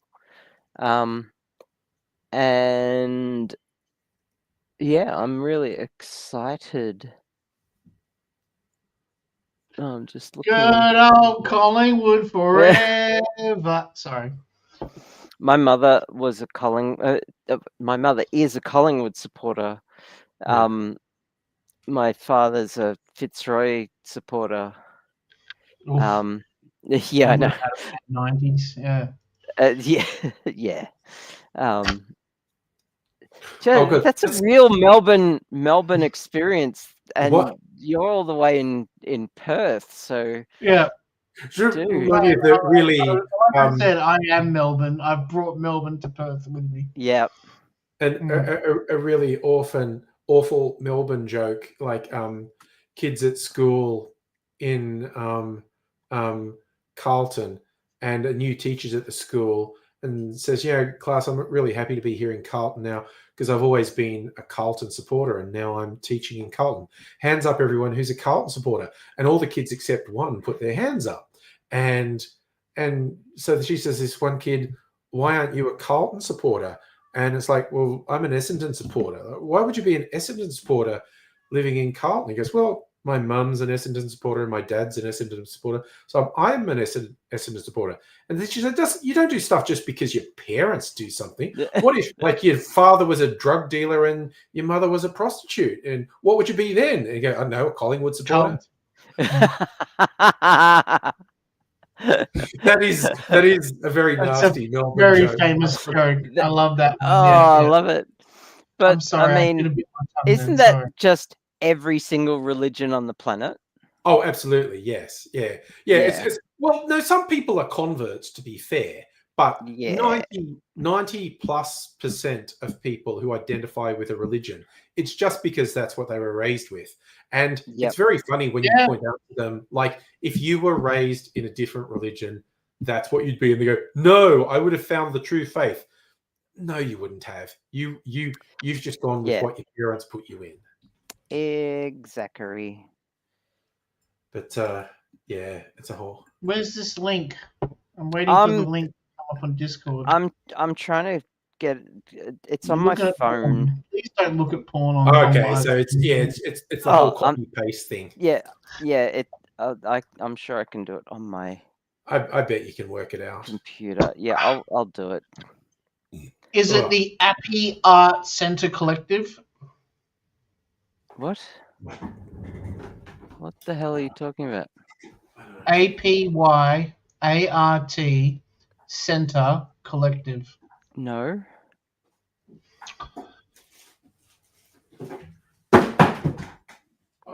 Because I clicked on art in Collingwood Yards and they sent me here. Because I don't think you saw this, Dr. Abigail, but I'm going to show you something, Charlie. Yeah. Why I reckon one of the reasons this incredibly elaborate whiskey was marked down like 75% on Black Friday. Holy shit. I know, look at that. And then it opens up. Oh, yeah. Yeah, it's got this saturation. But this bit that was holding the bottle, the plastic's gone all brittle and is broken. Oh, no. Is fucked up. But you still do that, and you've got you open it up to the satin sheets in the background. And it's like that's cool. And they were originally selling that for like $250, and it was $50 odd on Black Friday. So But yeah, I think there are two reasons they marked it down. One is they're just trying to get rid of them to clear them out of their warehouse, and two is because the packaging has gotten fucked up, and it's hard to charge people full price for something when the packaging is fucked up. Yeah. Especially when it's so grand and it's part of the experience. Yes. Oh, nice. Okay, so it's on the Discord now. Oh, you get a 3D exhibition from home. Nice. I'm gonna go look for Abigail's piece. Are they showing them all on the website? View the exhibition from home. Oh, there you go. Oh, cool. I haven't done this yet. That's something you have to do later. Or I could do. Will I bring it up on the stream? Yeah, absolutely. Yeah. Yeah. Let's do that. Dude, we always support our own here. Yeah. Oh wow! Okay? Where's the pause button? It's not pausing. What? Oh, this is crazy. What's going on? It shouldn't be. It's like a 3D walk around. Oh, okay. No, I've got it. I've worked it out. Okay. I gotta find mine. I can't get past this desk. I'm trying to get to the other side of the wall, but this bloody desk is in the way. Oh, I found mine. Right, it's up on the wall, is it? Which one? The blue wall? No, the wall on the right as you walk in. Oh, okay. Wow. Oh, well, oh, Jesus. Oh, there it is. Yep, I see it. Up the top. Yep. Look at it. Isn't it awesome? Take a screenshot of that and keep it. That's awesome. Oh, I'm having so much trouble with this. What are we doing? Honestly, Doc, that's the best painting in that section by a mile. You reckon? Yeah. I'm sorry. I'm not into this dude who scribbles dots, you know. That guy, autistic. Which one with the dots? Okay, we're going down below. There's third toolbox, right? Yep. And then across to the right, there's dots. Yeah, yep. There's more circles than dots, but yeah, you know what I mean. I appreciate the layers that he's done. I know the guy who I know the guy. He sits right behind me. Angry. I will say I do like that you're one. On drugs. Just to the click left on the yours. circles. Click on the circles on the ground. Turn around. Yep. Keep turning. Keep turning, and then keep turning. Keep turning. There it is, up the top. So go back one space that way. Yeah. And then above the circles, there it is on the top left-hand corner. That one? No. Oh, yeah, there it is. No, I recognize it. Yeah. Yep. Yeah. So he's done better work with the dude with the circles, but yeah, I'm really fascinated with his use of color and the way he layers and textures all the dots that he does. Okay. Cool. But I have seen better. But he does a lot of stuff like that. I'll be honest with you. There's some pretty decent pieces here. I wouldn't mind hanging up in my own house. There's actually some. I know, right? And some of the people there, you wouldn't give the time of day. You would think are just a waste. No, yeah, you're saying that. Yeah, your first impression of them is that they're not productive members of society. They're just like profoundly intellectually disabled. But this is their art. Over on the blue wall, there's shelves, right? On the shelves, there's like pieces of clay artwork. Is that part of your classroom as well, or? Yes. Everything you see here is art produced by people at the studio. So it's not just painting. It's it's textiles, ceramics. It's what else? It's graphic design. Yeah, there's a car. There's zines. The people do zines. Weird looking toys. Yeah, there's all kinds of. Yeah. Oh, I like that. Do you see the TV? Yeah, there's a TV over there. Yeah, I saw the TV over there. That's someone's art as well. Oh wow. Okay, Yeah. my favorite outside of yours, I think I found one. You can have a favorite other than mine. Like, I'm allowed to have a favorite other than yours, aren't I? yeah, of course. Like Okay. you can have like have mine as second or third, like. Okay. Like, Down I that wouldn't hallway. be offended. Yep. Keep going one more step, please.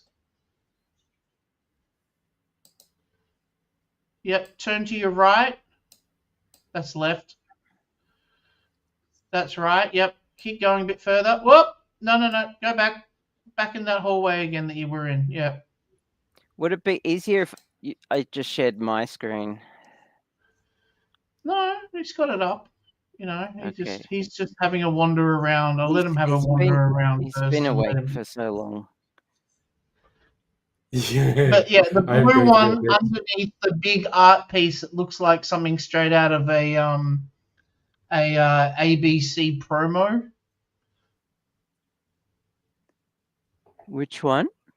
Okay, so there's a big purple one that looks like something that's been taken out of an ABC promo video at the start, you know, between each episode of like Sooty and Sweet. What And then are you talking about? Angry Aussie, can you please turn to your right? And then a bit more. No. On the other side of that wall. Yep. There's like a crayon piece that's very purple with a large widescreen TV and someone at the kitchen, right? Yep, I can see that. There's this beautiful blue piece that's yes, Katie. That's my favorite, I think. Outside of Katie's work is extraordinary. She's sharp as a tack, but she has like her disability is like really profound, and she can barely. I'm not sure what her disability is. Do you remember there was a comic book artist in the Age called Lunig? I think his name was. Yeah. Does that not remind you of that kind of art? You know, a little bit. Anyway, she is like she's completely wheelchair bound and can barely